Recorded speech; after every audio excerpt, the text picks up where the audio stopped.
Je le disais, Bismart est partenaire cette semaine du Winday, le forum de l'investissement féminin organisé par Femmes Business Angels qui réunit près de 160 investisseuses. C'est la preuve par l'exemple donc, puisque nous allons parler aujourd'hui de l'investissement féminin dans l'économie réelle, c'est-à-dire dans les petites entreprises ou les start-up.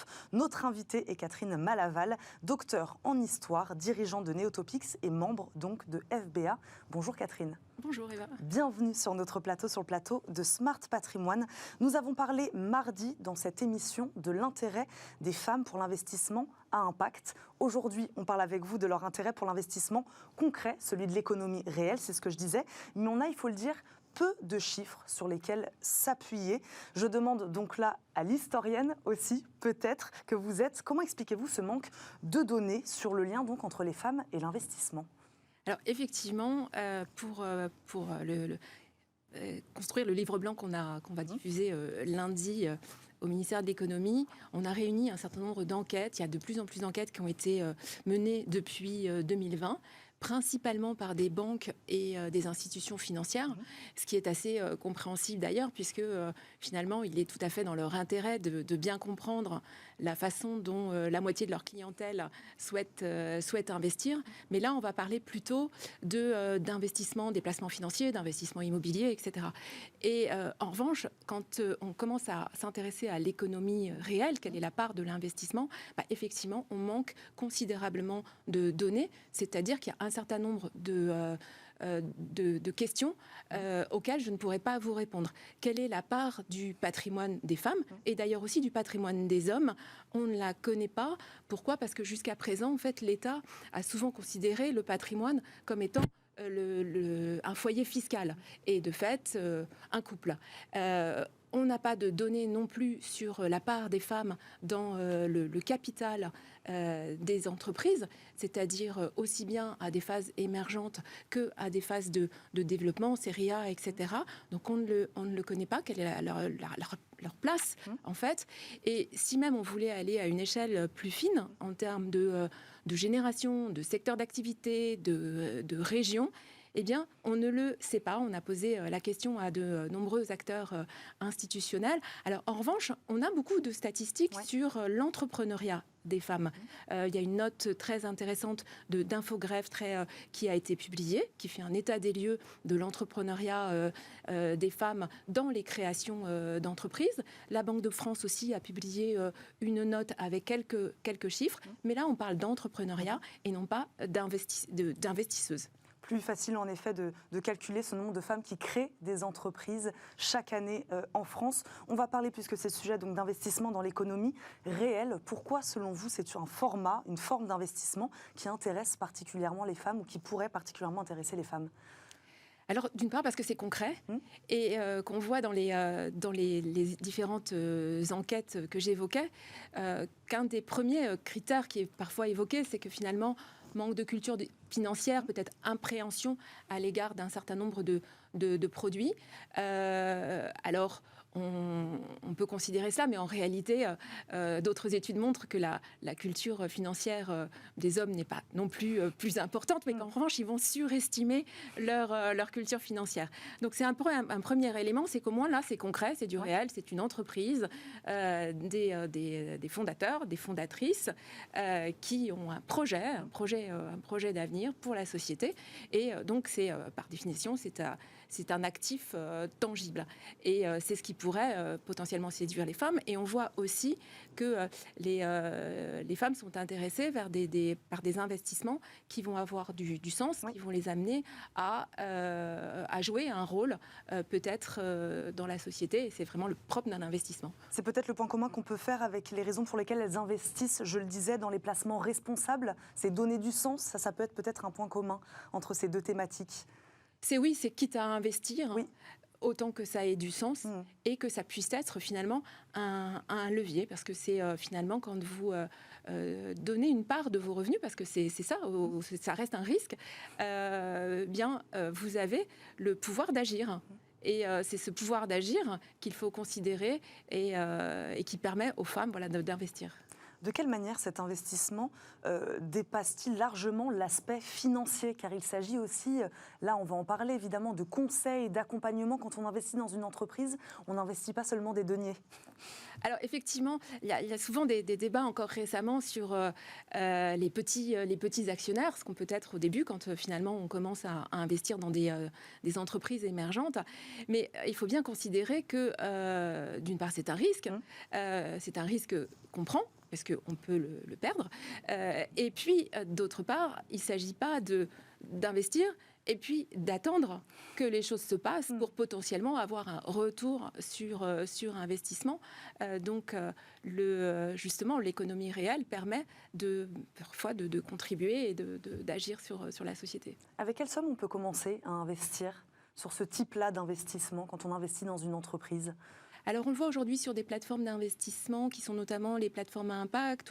On peut commencer à investir avec relativement peu d'argent.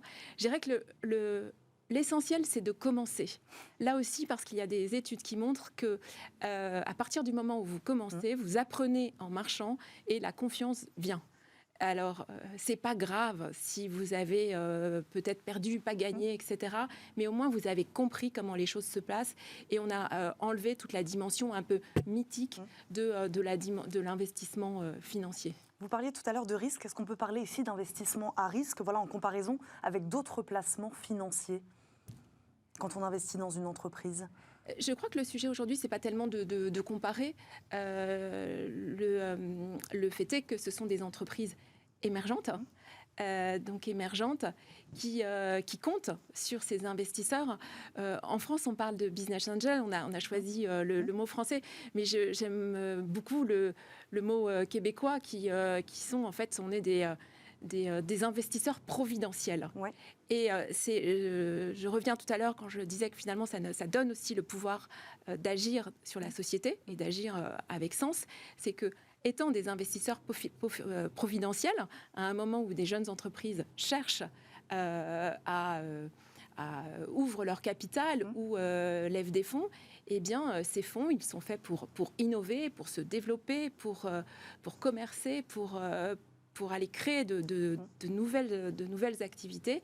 Eh bien, en ça, on est providentiel à un moment donné.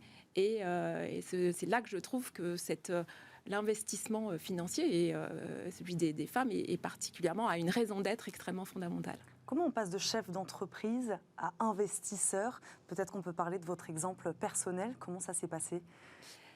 Alors effectivement, c'est au terme d'un chemin entrepreneurial, puisque j'ai pendant 20 ans exercé les fonctions de directrice générale dans des groupes de communication corporate et éditoriale. Je suis effectivement docteur en histoire, spécialisée sur l'histoire des entreprises et des organisations au XXe siècle, donc on n'est pas non plus trop loin. Et j'accompagne des entreprises à des moments stratégiques de leur développement, c'est-à-dire des moments où ils doivent repenser un plan stratégique, un plan de transformation, une ouverture de capital, répondre à un appel à projet innovant. Et de fait, tout cela, ça donne une approche très concrète de l'entreprise. Donc ça, c'était en 2014. J'ai aussi rejoint les fondateurs d'une société très originale qui s'appelle Melpomène et qui est une société d'investissement dans l'art contemporain pour créer une collection d'art contemporain français. Et nous sommes aujourd'hui une 60aine d'investisseurs.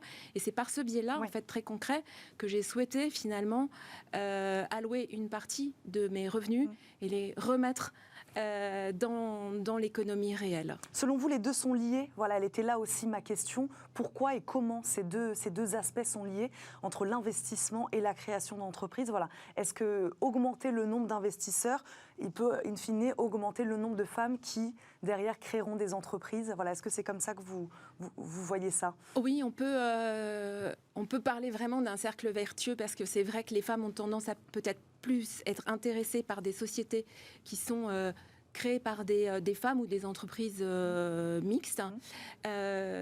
Ces entreprises qui ont plus de difficultés d'ailleurs à lever des fonds. Pourquoi ? Parce que les fonds de capital risque sont aussi moins féminisés. Et donc plus il y a de femmes investisseuses, plus il y a de femmes entrepreneurs qui elles-mêmes vont peut-être réinvestir dans l'économie la part de leurs revenus. Et on le voit bien, c'est extrêmement important pour tout ce qui relève de ce qu'on appelle aujourd'hui une nouvelle économie de développement. Vous croyez à la puissance du rôle modèle ? Oui, en tous les cas, à l'incarnation, parce que on voit bien que, typiquement, dans des réseaux tels que Femmes Business Angel, quand on arrive dans ce réseau, on est extrêmement accompagné. On mène des instructions en binôme. Chacune apporte son savoir-faire, soit parce qu'elle est chef d'entreprise et, de fait, va comprendre un certain nombre de choses dans une lecture, par exemple, d'un business plan, mais d'autres vont être plus financières. Et de fait, c'est cette collégialité qui nous permet de faire d'excellents investissements. Vous avez un peu répondu à la question, mais quel est le profil de ces investisseuses chez FBA ? Des chefs d'entreprise, vous le disiez déjà ? Des chefs d'entreprise, des salariés, des femmes dont le point commun, est de souhaiter, qui ont envie de contribuer, à cette économie réelle. Aujourd'hui, c'est seulement un tiers de femmes qui vont investir. Enfin, je crois que les chiffres, c'est 10-15% de business angels parmi les business angels. Donc, si on pouvait être plus nombreuses, effectivement, et vous me posiez la question sur la notion de chef d'entreprise, je dirais que là, je m'adressais plus à des chefs d'entreprise plutôt qu'aux salariés que je connais moins bien. Mais on parle souvent de la solitude du chef d'entreprise, et c'est assez réel. Et de fait, quand on écoute des startups qui viennent présenter des pitchs, quand on échange avec elles au moment des instructions, eh bien finalement c'est aussi très enrichissant d'un point de vue pas seulement intellectuel, je dirais, mais au quotidien, parce que finalement les questions qu'on va leur poser sur leur développement, la façon dont elles équilibrent par exemple la dimension industrielle et la dimension commerciale, en fait, tous ces équilibres-là, mais finalement on a les mêmes préoccupations nous en tant que chef d'entreprise, et ça nous rend extrêmement... je trouve que mon enthousiasme il peut venir de cette idée qu'on accompagne les jeunes générations dans l'économie de demain. On va terminer sur ces mots. Merci beaucoup Catherine Malaval de nous avoir accompagnés aujourd'hui dans Smart Patrimoine. Je rappelle, vous êtes docteur en histoire, dirigeante donc de Neotopics et évidemment membre de Femmes Business Angels. Merci beaucoup de nous avoir accompagnés aujourd'hui. Tout de suite, c'est Enjeu Patrimoine.